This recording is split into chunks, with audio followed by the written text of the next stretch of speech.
오늘 우리에게 주시는 하나님의 말씀은 시편 68편 1절에서 6절, 16절에서 19절 말씀입니다.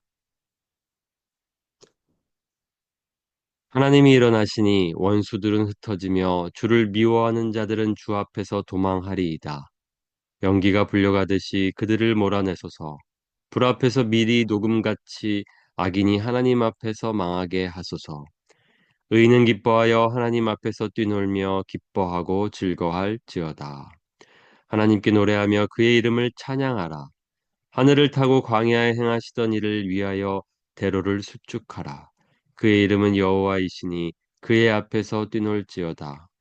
그의 거룩한 처소에 계신 하나님은 고아의 아버지시며 과부의 재판장이시라. 하나님이 고독한 자들은 가족과 함께 살게 하시며 갇힌 자들은 이끌어내사 형통하게 하시느니라. 오직 거역하는 자들의 거처는 메마른 땅이로다. 너희 높은 산들아 어찌하여 하나님이 계시려 하는 산을 시기하여 보느냐. 진실로 여호와께서 이 산에 영원히 계시리로다. 하나님의 병거는 천천히요 만만이라. 주께서 그 중에 계심이 신의 산 성소에 계심 같도다. 주께서 높은 곳으로 오르시며 사로잡은 자들을 취하시고 선물들을 사람들에게서 받으시며 반역자들로부터 받으시니 여호와 하나님이 그들과 함께 계시기 때문이로다. 날마다 우리 짐을 지시는 주, 곧 우리의 구원이신 하나님을 찬송할지로다. 아멘. 오늘은 대림절 제4일 수요일 아침입니다. 오늘은 시편 68편으로 묵상하면서 이 대림절 아침을 시작하면 좋겠습니다. 시편 68편은 다윗이 쓴 시입니다. 그리고 내용을 보면 다윗이 전쟁에서 승리하고 구원을 주신 하나님을 찬양하는 시라는 것을 알 수 있습니다. 이 시를 통하여 하나님이 누구신지를 우리가 깊이 생각하면 좋겠습니다. 하나님은 누구십니까? 하나님은 바로 악인들을 심판하시고 의인들에게 즐거움을 주시는 분이십니다.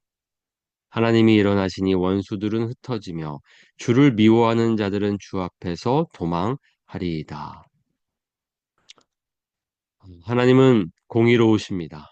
그래서 모든 일들을 공의롭게 판단하시고 심판하시는 분이십니다. 그런데 이 세상은 하나님을 대적합니다. 하나님을 시기합니다. 하나님께서 분명히 모든 것들을 다 보고 계십니다. 그리고 행위대로 판단하실 것입니다. 악인들이 잠시 형통해 보이는 것을 보면서 의인들이 유혹을 받습니다. 오히려 의인들이 의의 길을 따라가는 것이 억울해 보일 때가 있습니다. 하지만 우리는 기억해야 합니다. 악인들의 길을 따라가서는 안 됩니다. 그들의 형통을 부러워해서는 안 됩니다. 하나님께서 반드시 모든 일들을 심판하실 것을 믿고 우리는 그저 우리에게 주어진 길, 의인의 길을 가야 할 줄 믿습니다. 하나님은 또한 누구십니까? 하나님은 약한 자들을 돌보시며 갇힌 자들을 풀어주시는 분이십니다. 그의 거룩한 저소에 계신 하나님은 고아의 아버지시며 과부의 재판장이시라.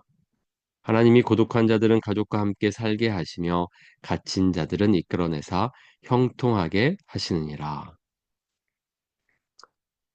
하나님은 공의로운 왕이시면서 또한 약한 자들을 돌보시는 자비로우신 하나님이십니다. 우리가 하나님의 백성이라면, 하나님 나라에 속한 자들이라면 무엇을 해야겠습니까? 바로 하나님의 그 성품대로 자비를 베푸는 자비의 사역을 할 줄 아는 삶을 살아가야 될 줄 믿습니다. 하나님께서 오늘도 약한 자들을 돌보시며 또 억울하게 갇힌 자들을 풀어주시는 분이십니다. 그렇다면 우리가 그에 속한 백성답게 약한 자들을 돌보며 갇힌 자들을 풀어줄 줄 아는 그것이 바로 하나님께서 오늘 우리에게 원하시는 것인 줄 믿습니다. 그렇게 이 대림절을 보내면 좋겠습니다. 하나님을 대적하는 세상입니다. 그리고 오늘 말씀에서 하나님께서는 그런 하나님을 대적하는 세상 속에 무슨 일을 하실지 우리에게 밝혀주고 계십니다. 너희 높은 산들아 어찌하여 하나님이 계시려 하는 산을 시기하여 보느냐 진실로 여호와께서 이 산에 영원히 계시리로다. 하나님의 병거는 천천히요 만만이라 주께서 그 중에 계심이 신의 산 성소에 계심 같도다. 주께서 높은 곳으로 오르시며 사로잡은 자들을 취하시고 선물들을 사람들에게서 받으시며 반역자들로부터 받으시니 여호와 하나님이 그들과 함께 계시기 때문이로다. 하나님에 대하여 세상이 보여주는 반응은 무엇입니까? 하나님을 시기합니다.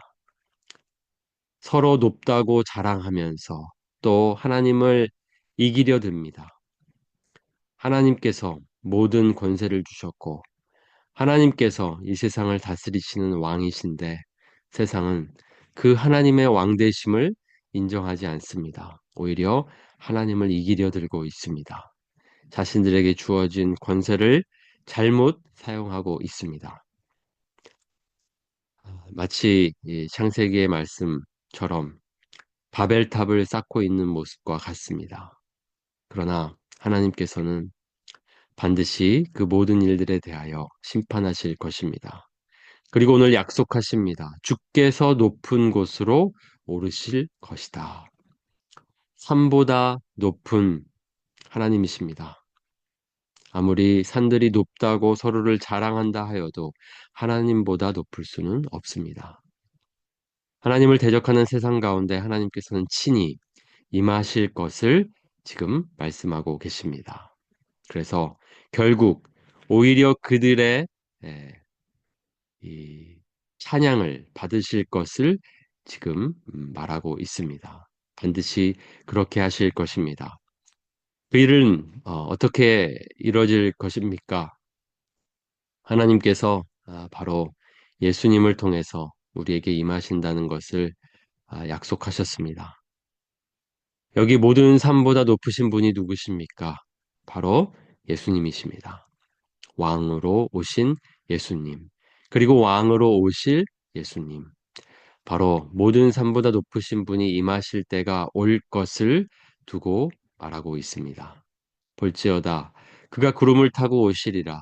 각 사람의 눈이 그를 보겠고 그를 찌른 자들도 볼 것이요 땅에 있는 모든 족속이 그로 말미암아 애곡하리니 그러하리라. 아멘. 하나님께서 약속하십니다. 예수님을 다시 보내주실 것을 약속하고 계십니다. 예수님은 모든 산보다 높으신 분이십니다. 그분이 오실 때에 각 사람의 눈이 그를 보겠고 그를 찌른 자들도 볼 것입니다. 그리고 그를 대적했던 자들은 애국할 것입니다. 왜냐하면 심판을 받을 것이기 때문입니다. 그러나 의인의 길을 걸었던 예수님의 길을 걸었던 자들은 기뻐할 것입니다. 구원을 볼 것이기 때문입니다. 하나님의 구원이 완성될 것이기 때문입니다. 그렇다면 오늘 우리는 어떻게 살아야겠습니까? 의인의 형통을 부러워하지 말고 악인의 형통을 부러워하지 말고 우리에게 주어진 길, 예수님의 길, 의인의 길을 끝까지 걸어가는 것입니다. 그리고 하나님께서 고아의 아버지십니다. 약한 자들을 돌보십니다. 그렇다면 그 하나님의 자녀답게, 하나님 나라의 백성답게 그들을 돌보며 사는 것입니다. 언제까지입니까? 주님 다시 오실 때까지입니다. 오늘 대림절 이 아침을 그리고 오늘 하루를 그렇게 살아가면 좋겠습니다. 우리에게 주어진 길을 묵묵하게 걸어가면서 약한 자들을 돌보며 살아가기 원합니다. 그것이 오늘 우리에게 하나님께서 원하시는 것임을 믿습니다. 시간 함께 기도하시겠습니다.